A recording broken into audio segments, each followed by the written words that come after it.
Olá, seja bem-vindo ao Viver Bem, podcast da Unimed São José dos Campos, esse nosso espaço de cuidado, bem-estar e acolhimento. E hoje a gente vai conversar sobre um assunto que confesso que eu fiquei bastante impressionada com os dados quando fui pesquisar sobre a quantidade de mulheres que são atingidas pela endometriose. Você já ouviu falar, conhece, sabe os detalhes, sabe se tem causa para essa doença? Quais são os tratamentos? Olha, são 10% da população adulta feminina do mundo sofre de endometriose. Então a gente vai conversar hoje com a doutora Adriana Valério, que é ginecologista. Ela também atende muitas pacientes com endometriose, exatamente porque trabalha com reprodução humana e a endometriose é uma das causas de infertilidade feminina. Doutora, muito bem-vinda, obrigada pela presença. Eu que agradeço o convite, obrigada. Doutora, então vamos começar já pela infertilidade, né? É fato que a endometriose, ela é um dos fatores que pode causar a infertilidade nas mulheres. Isso, a gente sabe que mais ou menos 50% das pacientes que têm endometriose vão apresentar a infertilidade. Então, lógico, dentro das pacientes com endometriose, a gente vai ter uma porcentagem que é assintomática, que não tem sintoma nenhum, mas 50% delas podem ter infertilidade. Bom, vamos entender então o que é a endometriose. Endométrio é uma parte do corpo, é isso? O endométrio, na verdade, a gente costuma falar que é a casquinha que recobre a parte interna do útero, que é onde o neném gruda para se desenvolver, né? Ele é aquilo que a gente descama quando está menstruada, né? A gente descama o endométrio e descama sangue também junto. Então é aquela partezinha de dentro do útero. O que é endometriose? É quando a gente tem implantes de endométrio fora do útero. Então ele pode estar na parte externa do útero, pode estar no ovário, pode estar na bexiga, pode estar no intestino, pode estar nas trompas. E qual que é o problema maior disso? É que esses implantes de endométrio fora da cavidade, eles podem fazer aderências. E, na verdade, o que dá dor na paciente é essa aderência toda causada pela endometriose, que são esses implantes fora do útero. Deixa eu ver se eu entendi. Na verdade, quando a gente está naquele período pré-menstrual, o organismo ele cria essa camada, é isso, para receber o feto? Isso seria o endométrio? Isso, o endométrio, todo mês a mulher, o endométrio dela cresce para receber o neném. Ela ovula, o endométrio está gordinho para receber o neném. Se o neném não gruda, né? Ele vai descamar depois de 14 dias da ovulação. Que é a menstruação. Que é a menstruação. Perfeito. E aí, nesse processo de criar essa almofadinha, essa caminha para um possível bebê, né, para um possível feto, ele acaba também criando em outras partes do corpo, ou pode criar, aí acontece a endometriose? Na verdade, a gente não sabe a causa da endometriose. Tá. Né? Então, tem várias teorias. Uma das teorias é toda mulher, todo mês, um pouco do sangue que está ali dentro do útero, que ela vai menstruar, sai pela trompa e cai na cavidade abdominal, né? Quem faz ultrassom, às vezes faz com a mulher menstruada, percebe isso. Tem um pouco de líquido, provavelmente sanguinolento, na cavidade abdominal. 90% das mulheres do mundo vão absorver esse sangue e tá tudo bem. Normal. Mas a paciente que tem endometriose, esse sangue que veio, às vezes, dessa menstruação retrógrada, que a gente chama, pode grudar ali. Tem outras causas falando de migração celômica, que é uma coisa assim, ciência pura. Fala que aquela célula sai dali, migra via corrente sanguínea e vai parar em outro lugar. Por isso que a gente vê, às vezes, endometriose em lugares bizarros, tipo no pulmão, né? Já vi endometriose na pleura, já vi endometriose no diafragma. Né? Então, por isso que às vezes eles acham que também tem essa teoria de migração da célula. Agora, eu achei curiosíssimo, você comentou aqui antes da gente começar a gravação, que uma colega de escola, da faculdade, é isso? Na verdade, quando eu estava na residência, a gente tinha uma paciente no ambulatório de endometriose que ela tinha um foco de endometriose na panturrilha. Então, todo mês, quando ela menstruava também, ela sangrava na panturrilha. Olha. Porque ela tinha um nódulo, que depois foi investigado, ela acompanhava conosco da ginecologia e com o pessoal da ortopedia. Ela tinha um nódulo intramuscular na panturrilha, no músculo da panturrilha, e ele fez um canalzinho e começou a jogar esse sangue para fora da perna da paciente. Então, no período menstrual, ela acabava sangrando. Outro lugar que a gente vê muito endometriose hoje em dia é no umbigo. Nossa, que Às vezes a paciente chega e fala assim, eu tô sangrando, toda vez que eu menstruo, meu umbigo sangra. Pode pesquisar, às vezes tem nódulo de endometriose ali. A causa, então, não é conhecida, mas o que se sabe é que o processo, principalmente de dor, acontece por conta das oscilações hormonais da mulher. Não de dor, né? Mas da própria endometriose. A endometriose, na verdade, hoje a gente sabe um pouco mais que muito provavelmente o mecanismo de dor dela, a gente sabe que dor é multifatorial, né? E a dor é diferente. Do jeito que você sente dor é diferente do jeito que eu sinto dor. Mas a gente acha que a dor da paciente de endometriose, ela é uma dor uma parte da dor dela, né? Não 100%, é por aderência, porque faz distorção, né, dos órgãos pélvicos ali, e por conta dos implantes também, talvez isso esteja relacionado à dor. E muitos pacientes, determinados lugares que têm endometriose, pode ter sensibilização de raiz nervosa também. Então, às vezes a paciente fica com um quadro de dor crônica por conta dessa sensibilização de raiz nervosa. Entendi. A dor é o único sintoma da endometriose? A gente costuma brincar que endometriose é assim, 50% é dor, 50% é infertilidade, né? Então é o principal. Os dois principais sintomas da endometriose é dor e infertilidade. Lógico que tem uma pequena porcentagem de paciente que é assintomática, ela não tem nem dor, nem infertilidade, nem nada. A endometriose foi um achado casual. Ela foi para uma cirurgia de vesícula. Aí o cirurgião olhou e falou assim, nossa, tem endometriose aqui. Um achado casual. Descobriu. E aí, nesse caso, a paciente pode viver normalmente? Tem algum tipo de consequência, além da infertilidade, por exemplo, para essa paciente que nunca sentiu dor, nunca sentiu nada, descobriu por acaso, ela continua levando a vida normal? Vida normal. Não precisa fazer nada, nenhum tipo de tratamento, nada? Nada. Então... Quem é assintomática não precisa tratar, né? Não precisa hipermedicar uma pessoa que está bem. Sim. Foi um achado. Daqui 10 anos ela começou a ter dor, aí você vai tratar aquilo. Sim. Outra coisa que as pessoas acham, que eu descobri endometriose hoje, ela vai piorar, vai ficar péssima, daqui 5 anos tomou tudo. Não, a gente não sabe, né? Eu estava no congresso até semana passada e o Dr. Shore da Escola Paulista, ele deu uma aula brilhante, que ele falava assim, tem uns estudos mais novos mostrando, adolescente, às vezes, com endometriose, 1/3 piorou, 2/3 teve regressão ou sem mudanças das lesões. Em compensação, a mulher mais velha, depois dos 37 anos, 1/3, 2/3 piorou a endometriose ao longo do tempo. E 1/3 não mexeu, continuou igual ou regrediu. Então é impossível a gente falar quem vai evoluir com lesões maiores e quem não vai evoluir. Isso ainda é uma coisa que a ciência não descobriu. Qual é o tipo de paciente que vai piorar e que vai melhorar? Isso a gente não sabe ainda.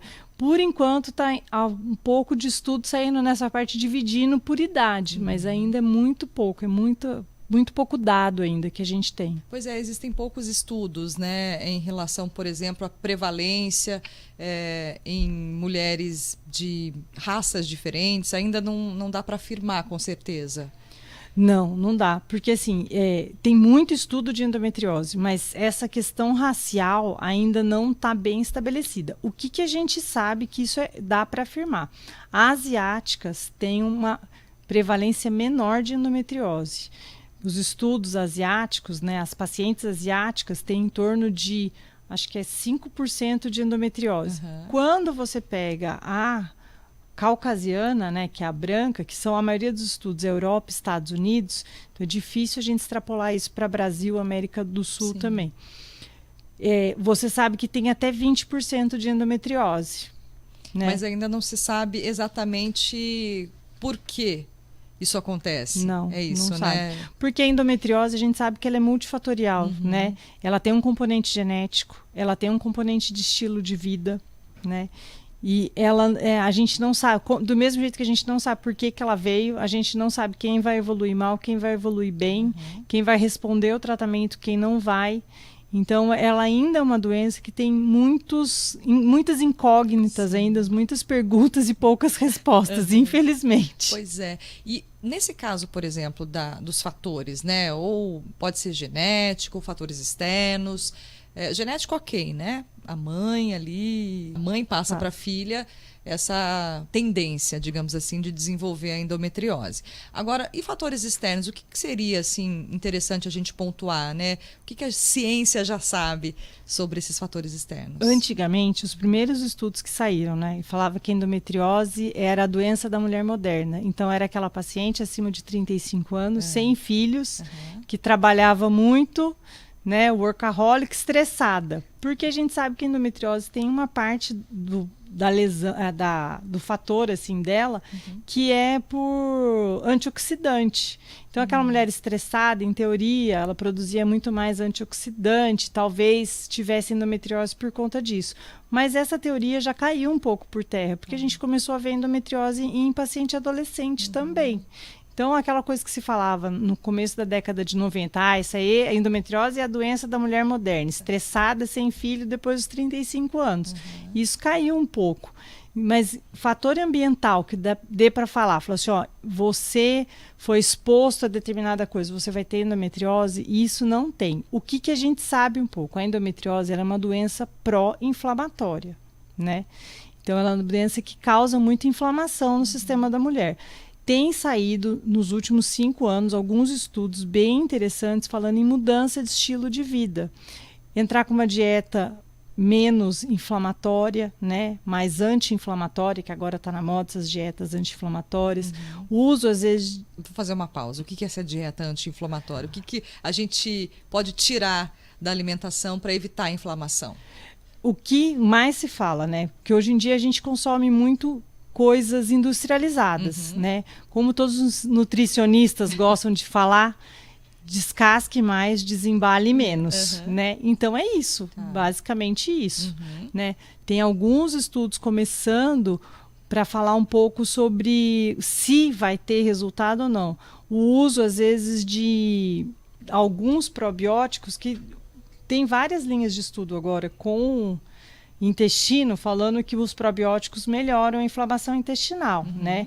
Aí tem um pessoal falando, por exemplo, a carne hoje em dia, a carne que a gente consome, ela é muito pró-inflamatória. Por quê? Porque o gado tem muito hormônio, o gado não é criado de forma adequada, o jeito que você mata o boi, o porco, talvez isso influencie, mas isso é tudo teoria ainda. Mas paciente, às vezes, com endometriose, que vai para uma nutricionista, que saiba o que está fazendo, que faz uma dieta mais, né, menos inflamatória, pode ter melhora de dor, sim. E como é que é feito o diagnóstico? É toque? Tem exame de imagem? Como é que funciona isso? O diagnóstico a gente faz, né, a gente fala que são 3 pilares, né? É a anamnese, né, que é a conversa com a paciente, é a história dela, saber como que ela está sentindo isso. Tem paciente que chega, ela só tem infertilidade, não tem mais nada, você vai investigar, tem endometriose. Tem paciente que vem com a história da dor. Eu tenho dor desde os 25 anos, quando eu menstruo eu vou parar no pronto-socorro todo mês. Quando eu tô fora do período menstrual, eu tenho muita dor. Ou aquela paciente que chega e fala, eu não consigo ter relação sexual porque eu tenho muita dor, né? Então, a história é uma parte importante. A segunda coisa que a gente faz é o exame de toque, né? Porque pelo exame de toque bimanual, né, a gente consegue sentir se ela tem nódulo, se ela tem alguma coisa ali na pelve que indique endometriose. Se o útero não tem tanta mobilidade, às vezes você consegue palpar, né, um ovário mais aumentado, né? E dor, você palpa, às vezes a paciente... A pessoa já reclama. A paciente, eu brinco, ela gruda no teto de dor. Então, isso também... É um indicativo. E o terceiro é o exame de imagem, né? Aqui em São José eu posso falar com completa segurança que a gente tem ultrassonografistas muito bons que a gente consegue fazer esse diagnóstico de endometriose pelo ultrassom. Perfeito. Agora você falou de cólica, de dor. A cólica é normal? Depende da cólica, né? Tem aquela eu sempre cólica... ouvi dizer, cólica não é normal, mas eu sempre convivi com cólica, assim, tomo um remédio e ok, né? Então, depende da cólica, eu sempre falo isso. Tem paciente que todo mês ela tem um pouquinho de cólica na menstruação. Ela fala assim, eu tenho cólica no primeiro e no segundo dia da menstruação, melhora com anti-inflamatório, eu fico bem e amém, e toca a vida, né? Não é aquela cólica que ela vai parar no pronto-socorro, que ela tem que parar a vida, que ela falta no emprego para ficar em casa tomando remédio, fazendo bolsa, tudo isso. E adolescente, às vezes, tem mais cólica, que tem até um nome bonito, né? Que a gente chama de dismenorreia primária, que é a cólica, às vezes, da adolescente ali. Eu brinco que a adolescente, o útero, às vezes, não sabe menstruar ainda. Por isso que, às vezes, tem mais cólica, né? Tá aprendendo ainda o processo, né? Exato. E, doutora, qual que é o tratamento hoje para endometriose? Ou quais são, né, os tratamentos disponíveis? Aí depende, né? A gente vai dividir o tratamento em dois braços, vamos dizer assim. Aquela paciente que quer engravidar e aquela paciente que não quer engravidar, né? Vamos falar um pouquinho mais sobre aquela paciente que não quer engravidar, né? Aquela paciente que não quer engravidar, eu sempre falo isso. Primeira linha de tratamento é tentar o tratamento clínico, né? Se ela é uma paciente que nunca tratou nada, nunca fez o diagnóstico agora de endometriose, eu descobri que tem endometriose porque eu tenho dor, porque eu fiz exame de imagem, eu passei no ginecologista e vi que eu tenho endometriose. Primeira coisa é tentar o tratamento clínico. Como que a gente faz tratamento clínico? Pode usar anticoncepcionais, tá? Não tem problema se ela menstruar um pouquinho com anticoncepcional. Hoje em dia a gente tem anticoncepcionais de baixa dosagem, que às vezes a paciente tem um sangramento que a gente chama que é um sangramento de privação. Ela não faz a caminha, né? Sim. Escapa um pouco. Assim, ela tem um sangramento, aquele sangramento da pílula, ele não é igual ao sangramento da mulher que não toma pílula, que ovula, né? Pode sangrar um pouquinho, não piora a endometriose, que as pacientes ficam doidas. Falam assim, eu tô menstruando, a minha endometriose vai piorar. Não, não vai, fica tranquila. Também e a gente sabe, estão saindo uns trabalhos mais recentes falando que os anticoncepcionais, provavelmente a base só de progesterona, parece que eles exercem um poder em cima da dor da endometriose melhor do que aqueles que são combinados, que tem estrogênio e progesterona. Então, os anticoncepcionais só de progesterona aparentemente são melhores para a endometriose. Tem os DIUs hormonais também, tem trabalho mostrando que o DIU hormonal melhora a endometriose. O implante que a gente usa não é chip nem nada, gente, é implante da indústria farmacêutica normal, regulado, Anvisa certinho. Aparentemente também pode melhorar a endometriose. Tudo isso é hormônio? Sim, terapia hormonal. E aí tem um outro tipo de tratamento que é mais invasivo, de repente? Sim. E lembrando que a gente pode associar junto com a terapia hormonal, né? A gente pode associar, se precisar, medicação para dor, né? Usar anti-inflamatório, se precisar usar um derivado de codeína, até um derivado de opioide, né? Não resolveu, continuo morrendo de dor, mesmo fazendo tratamento clínico, a gente vai para o tratamento cirúrgico. Lembrando, gente, que o tratamento cirúrgico, ele não é curativo. Hoje a gente sabe que o tratamento cirúrgico não é curativo. Você pode ir para uma cirurgia de endometriose, tirar todos os focos do mundo de endometriose que você viu na pelve daquela mulher. Se você não tirar o ovário dela, você não está curando a endometriose. Entendi. Daqui a um tempo pode voltar tudo de novo. Entendi. Né? E infelizmente foi uma coisa que a gente descobriu a duras penas. Por quê? A gente entrou aí nos anos 2000 e pouco, operando todo mundo. Tem endometriose, cirurgia. Tem endometriose, cirurgia. Aí você ia lá, fazia aquela baita cirurgia, tirava pedaço de intestino, pedaço de bexiga, pedaço de ovário, pedaço de tudo. E dali 3, 4 anos a paciente estava cheia de endometriose de novo. Por quê? Porque sua cirurgia foi ruim? Não, porque a evolução da doença pode ser essa. Como tem paciente que vai fazer uma cirurgia e vai ficar bem o resto da vida, né? Então, até tem uma frase que eles falam bastante, né? Cirurgia de endometriose é uma vez na vida, é one shot, one kill. Uma vez só. Não é para ficar refazendo 2, 3, 4, 5 vezes, porque daí ela começa a ficar uma cirurgia mais invasiva, forma aderência também, não tem jeito, vai ficando cada vez mais complicado. Não, aí também não tem a certeza de que vai resolver o problema, não tem por que ficar se submetendo a tantas cirurgias, né, doutora? Agora, quem quer engravidar, né, ela descobre que tem endometriose, ela nunca vai conseguir engravidar? Não, ela pode conseguir engravidar. O principal exame que a gente faz para aquela paciente que quer engravidar, lembrando que aquela paciente que o marido tem sêmen normal, tudo mais. A gente faz um exame das trompas, que tem um nome super difícil, chama histerosalpingografia. Se o exame das trompas mostrou que as trompas estão bonitinhas, estão funcionando bonitinho, ela consegue muitas vezes engravidar.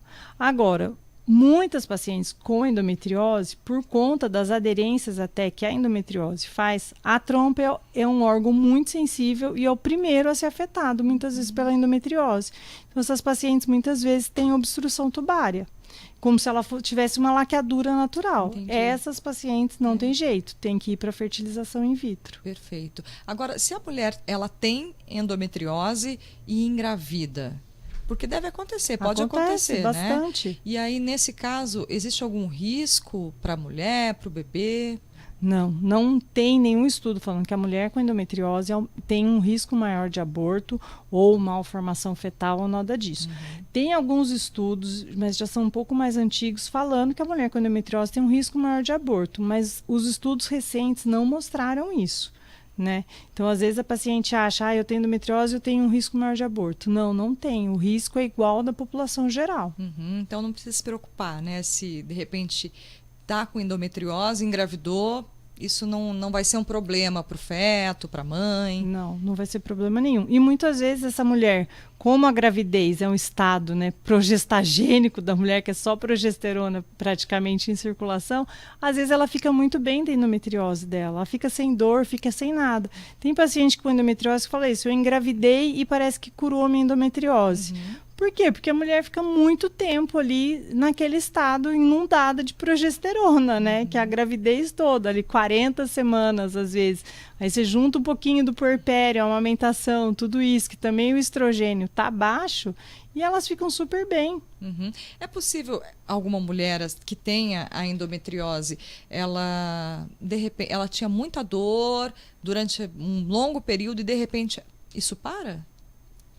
Isso acontece? É mais difícil. É bem mais difícil. Mas pode acontecer, porque é aquilo, a gente não sabe se a doença vai progredir ou vai regredir. Sim. Se, de repente, ela está naquele grupo que a doença regrediu espontaneamente, pode ser que ela melhore da dor dela. Né? Mas é impossível a gente falar se vai melhorar 100% ou não. O que a gente vê muito é isso, paciente que fica grávida, ela fica bem e muitas vezes depois do parto ela fica bem. Você pode até achar foco de endometriose, mas ela está bem, ela está assintomática, sem dor, sem nada. Tranquilamente com a doença que não vai ter problema nenhum, né? Exato.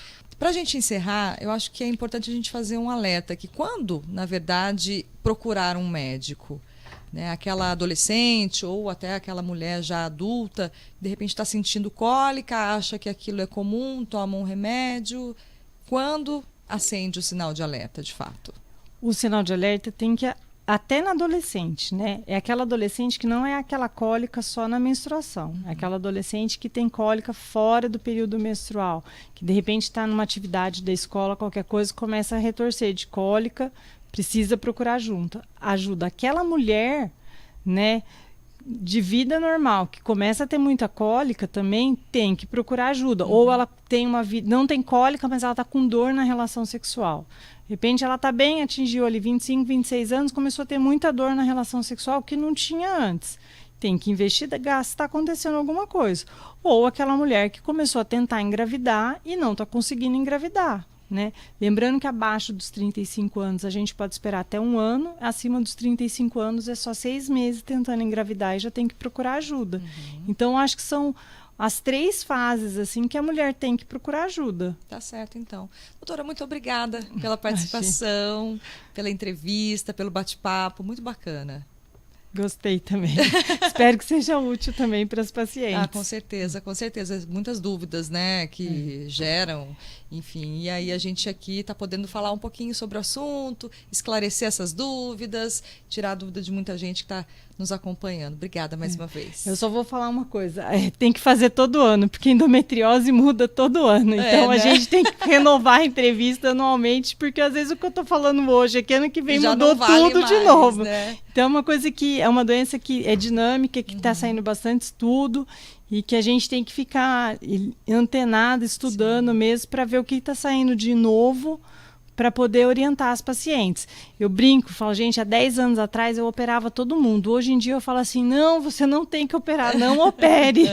Né? Ela fala, mas você operou minha amiga 10 anos atrás. Eu falei, sim, mas há 10 anos atrás a gente operava, agora a gente não opera mais, segura. Legal, então, quem sabe ano que vem a gente conversa de novo sobre endometriose. Sim. Doutora, obrigadão mais uma vez. Eu que agradeço o convite. Até a próxima, então. Até. E para você que nos acompanhou até aqui, muito obrigada. Esse é o podcast da Unimed São José dos Campos, Viver Bem. Até a próxima.